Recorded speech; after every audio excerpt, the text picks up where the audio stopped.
Welcome to the Mary Mac Show, where we will be talking about your feelings, experiences, and pain following the death of a loved one.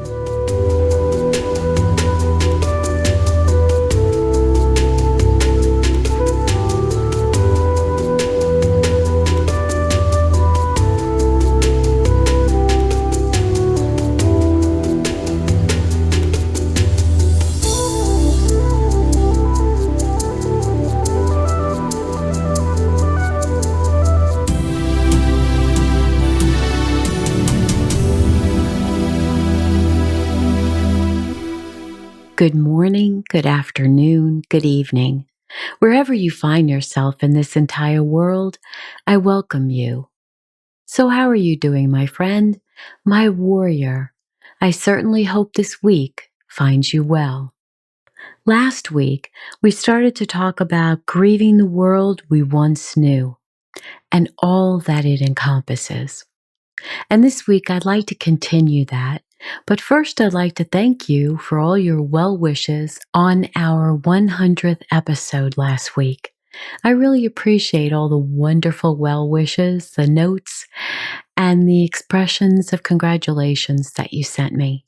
That was so kind of you. Thank you so much. So I don't know if you are one of those people who do consider this type of doomsday scenario.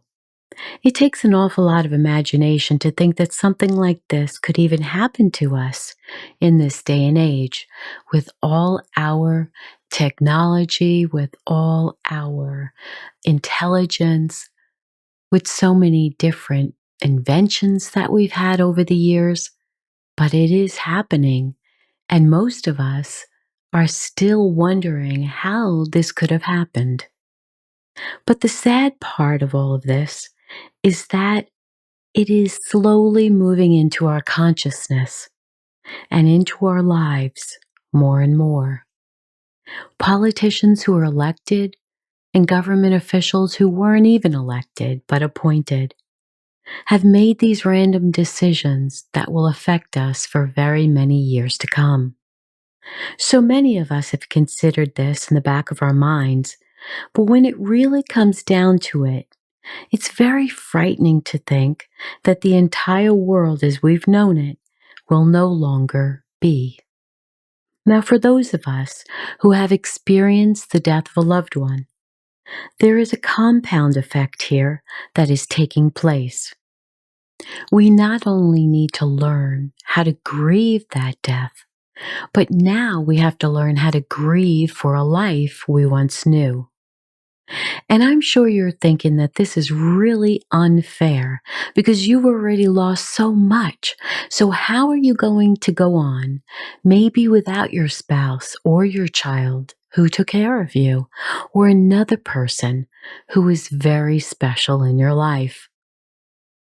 Unfortunately, we are getting a wake-up call. We've thought we were facing the worst possible thing that could happen to us when they died. But the sad reality is we're going to be going through a time where there are so many more difficulties than we could ever have imagined. The difficult part about all of this is that we can no longer deny what is happening in all of our countries. If you are living in a very stable country that is helpful to its citizens and your community members are all helping each other, that is phenomenal. And I'm so glad for you. But if you're living in a society where we have greedy politicians and greedy government officials and people who do not have your best interests at heart, choices are being made for you on your behalf that will only decrease your wealth and limit how you live your life. Now, there may be some wonderful revolution out there that would inhibit these people who are trying to harm our economies and our livelihoods. But if that never happens, we need to learn how to take care of ourselves well. So I'm suggesting that you start to evaluate your physical health, your mental health, your finances, your spiritual health, and your situation on where you live and how you're going to move forward in a day and an era of possible chaos. In the United States, it's already happened in many major cities where criminals can just run wild and bust into all kinds of shops and just take whatever they want. And the police are ordered to stand down and not arrest them. And the district attorneys are ordered to not bring them to trial or convict them. We've also had many states where the criminals have been let out of prison because we were more concerned that they would get the coronavirus than we were for protecting our citizenry. We have a border on the southern United States that is open to anyone who wants to come in from over 177 countries, according to the authorities. And it's not just from Mexico and the southern and Latin American countries. People from all over the world are streaming across our borders, unvaccinated, unchecked, and God knows what's happening with all of them. So now I'd like to speak about the 5 main elements which we need to master so that we can sustain ourselves through the upcoming crises. First of all, our mental health. It has already taken a major hit when we experience the death of a loved one or loved ones over the last number of years. Now, you may be the type of person who has lost someone decades ago, and you've still not gotten stable from the death of that individual. And I'm here to tell you that in this environment, in this new world that we are in, you have to become stronger now. All of us, unfortunately, do not have the luxury of wallowing in grief that is decades old. We cannot mentally wear mourning clothes any longer. We need to get to a place where we speak to that individual and thank them for everything that they have given us in our lives. But right now, we need to protect ourselves. We need to emotionally become stronger. We need to tell ourselves that we will be okay. We will be okay if we plan for the future. But if we act like we were when we first lost them, we cannot gain our strength physically and mentally for what may arrive in the future. Most times, when we're dealing with someone's death, we are in a bubble or a fog that surrounds us so that we really don't have to deal with the outside world. We just stay in our little cubbyhole mentally and just do the minimum of what needs to be done. But the sad reality is that it's not a time where we have the luxury of wallowing in our grief. We have to sit down and decide what needs to be done, who needs to help us, and do we need to move in with family and friends and help others? Or do we need to consolidate the things we have around us? Maybe it's time to let things go. Maybe it's time we can move out of our home into a different home, maybe downsize. Maybe it's time to look at our finances and decide what is best for us. But none of this can happen if we choose to stay in our pity party for years and decades, maybe even a lifetime. And I know you probably are angry with me for saying this, but the reality is, what's to come in this world is not pretty. It's not pretty at all. And I want you to be prepared so that you'll make good choices. You stepped up to the plate for yourself and for the many people in your family who will really need you and who hopefully will help you.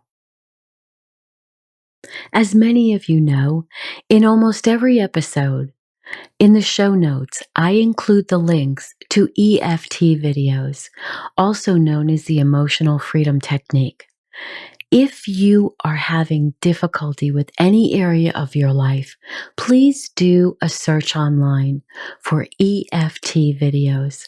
So if you're feeling overwhelmed, search EFT videos for overwhelm, for anxiety, for death, for grief, and go watch them and learn how to help yourself. Learn how to tap on your body so that you will feel relief. This is so important because it's something that you could do at any time of the day or night, and it would be beneficial to teach those who you are living with, who are you surrounded with, and who love you and whom you love. It will always make you feel better. Next, I'd like to talk about your physical health. We need to build our body's strength. It would be great to be able to walk each day. Listen to uplifting podcasts as you walk. Walk with small weights if you can, or use them in the house with uplifting music to help you and to make you feel better. You need to be in better physical shape so that if you had to move boxes, if you had to move houses, whatever you needed to do, you would be in better shape to do it. I know many of you don't want to when you're feeling so bad emotionally from the death of a loved one, but it's very important that you keep up your physical strength. So choose an exercise plan that you enjoy. It doesn't have to be a lot, but it's so important that you feel better physically as well as mentally. Next, it's important to review your financial health. It's time to reevaluate your finances. What can you purchase now that can sustain you?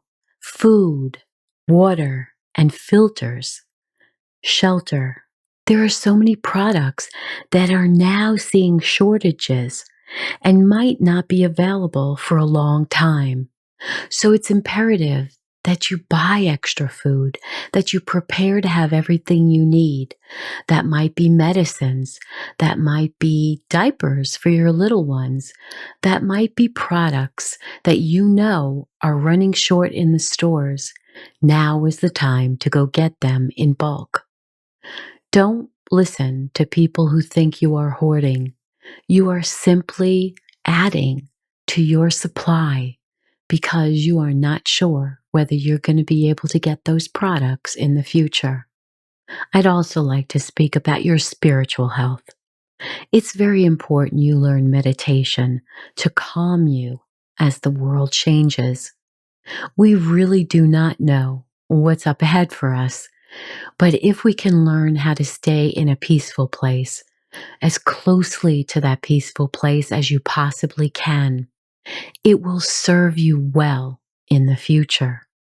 Rekindle the relationship you have with your God, your Creator. It can bring you peace through prayer. There are many ministries which have hotlines to pray with you, and I will add a few of them in the show notes and on my blog that corresponds to this episode 101. And as I say at the end of each episode, I want you to always write 5 things in your gratitude journal each night that you are grateful for. You can always find at least 5 things, even the smallest things. And you can start your page by saying, I am so happy and grateful now that I have extra money to buy more groceries. Now that my friend is coming to visit me more often. Now that I am putting together a plan for the future. Now that I know where I'm going to be living while I go through this difficulty ahead. Use EFT as often as possible to help you. And if you can get Box Rescue Remedy in the little yellow package, do get extra of that to put a few drops on your tongue when you're feeling especially frightened or especially unsure of what is coming. And what is coming is not good. Remember that everything you do matters. everything. And lastly, your intellectual health. You need to take the time to learn what's going on in this world, what people are expecting to happen, so you can prepare yourself as much as possible. Nothing good will come of you burying your head in the sand or acting like everything is just fine. There are a lot of media outlets who want you to believe that, because if everyone understood what was really going to happen, we might have chaos in the streets. So please take the time to learn, and I will include various links in the show notes and in the corresponding blog for you to be able to learn more about what's going on right now. If this is the first time you're hearing about any of this, you might feel very scared, very frightened, but please don't be. We don't know exactly what's up ahead, but the projections from very well-meaning and wise individuals are all telling us that our society, as we know it now, will not be this way for much longer. And that's why I wanted to take this time to bring up this subject. And we're going to be grieving a different kind of loss, the loss of the world as we once knew it. And we don't know when this is going to happen, but all indications are that it will happen soon. And so I want to send my deepest love to you, my hugs and my concern, of course. Please stay close to those you love. Rekindle those relationships. Do what you can now as quickly as you can so you're as prepared as you possibly can be. You can remain calm. You can balance your emotions as we move forward during this new time. I send you blessings in all things, and I'll be praying for all of my listeners. And I hope you will be praying for me too. So now it's time to get up and dance, dance, dance. And I know you still think this is silly, but you know, we need to dance and we need to feel happy and we need to feel energized because of everything we've gone through.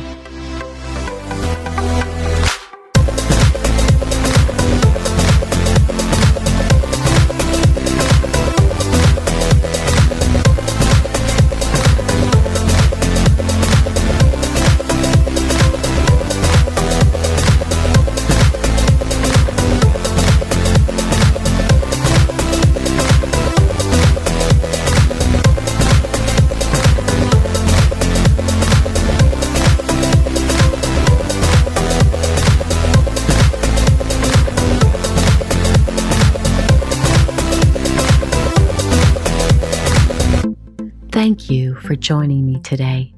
Please remember to write those 5 things in your journal each night you're grateful for. Please review, subscribe, and rate my podcast wherever you've listened to me. Send me a note and let me know what you've enjoyed and what you are in need of. And as always, remember to be happy because you deserve to. I'll talk to you again soon.